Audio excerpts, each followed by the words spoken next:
Hello YouTubers. I've touched on the topic of the Paraclete once or twice in past videos, but I haven't done a theology video in a while, and I thought it would be good to provide a more detailed explanation. Though some may find it to be an obscure term in early Christianity, I think it's highly relevant even today. What is the Paraclete? Well, in short, the Paraclete is the Holy Spirit as comforter slash advocate slash helper. Why would the early Christians make this distinction? Well, hopefully this video provides an explanation. The word paraclete comes from the Greek word parakletos. In the Bible, the word is first found in the Gospel of John in chapter 14, verse 16. The word that's translated as helper or advocate is the Greek word parakletos, or paraclete. So why didn't the early Christians just call him the Holy Spirit? Well, the early church didn't think of the Holy Spirit in quite the same way that many evangelicals and other modern Christians think of the Holy Spirit. In early Christian thought, the Holy Spirit has two different roles. One role is in prophecy, and the other role is as comforter slash helper slash advocate. There's also what's perhaps a more important and profound reason, namely, there's already a word for the Holy Spirit. Just as John used the term paraclete to describe the Spirit as an advocate, he also used the already established word for the Holy Spirit, the word for wind. John even quotes Jesus as relating the Holy Spirit to the wind in John 3:8.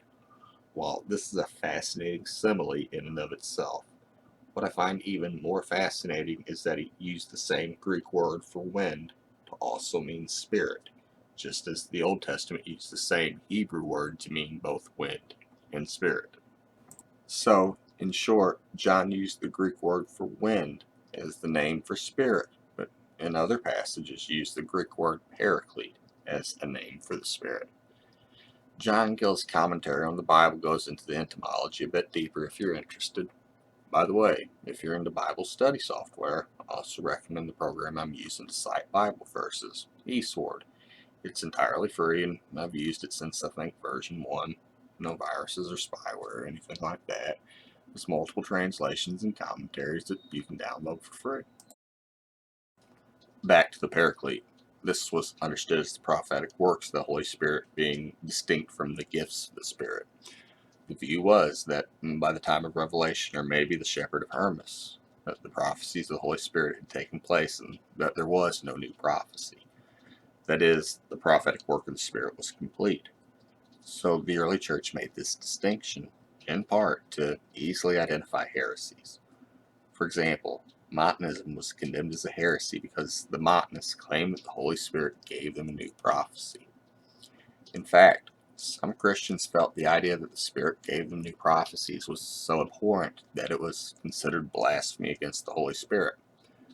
So, for example, concerning the Montanists, Irenaeus, often regarded as the greatest theologian of the early church, had this to say. Others, again, the Montanists, that they may set it not the gift of the Spirit, which in latter times has been, by the good pleasure of the Father, poured out upon the human race, do not admit that aspect of the evangelical dispensation presented by John's Gospel, in which the Lord promised that he would send the Paraclete, but set aside at once both the Gospel and the prophetic Spirit. Wretched men indeed, who wish to be pseudo-prophets, forsooth, but who set aside the gift of prophecy from the church, acting like those who, on account of such as come in hypocrisy, hold themselves aloof from the communion of the brethren. We must conclude, moreover, that these men, the Montanists, cannot admit the Apostle Paul either. For in his epistle to the Corinthians, he speaks expressly of prophetical gifts and recognizes men and women prophesying in the church. Sinning, therefore, in all these particulars against the Spirit of God, they fall into irremissible sin. As you notice, Irenaeus also has another criticism about the Montanists concerning the role between men and women when prophesying. That's a topic for another video. Concerning the Holy Spirit, Irenaeus' view was that the Montanist rejects the gifts of the Holy Spirit, that is, the Paraclete, along with the Gospel and the prophetic Spirit, because of their view that the Holy Spirit gave them a new prophecy.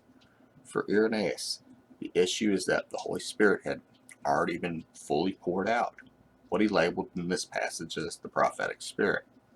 However, the gift of the Holy Spirit is ongoing, what would also be called the Paraclete, Irenaeus' point was that the Montanists rejected the Paraclete by saying that the prophetic spirit was ongoing.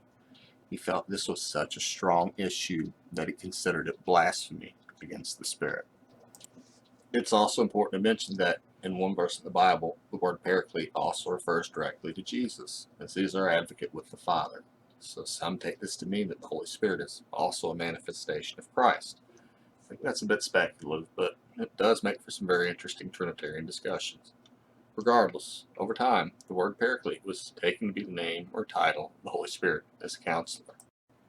This can be confirmed by a letter from antiquity, written very shortly after the rise of Islam. Muslims had come to view the Paraclete as their prophet Muhammad. In addressing this issue, Pope Leo III wrote a letter to Umayyad Caliph Umar II.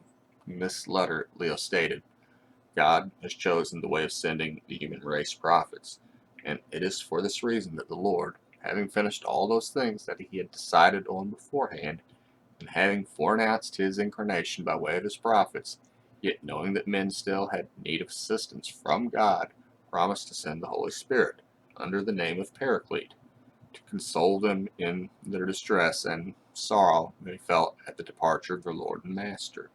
I reiterate that it was for this cause alone that Jesus called the Holy Spirit the Paraclete, since he sought to console his disciples for his departure, and recall to them all that he had said, all that he had done before their eyes, all that they were called to propagate throughout the world by their witness.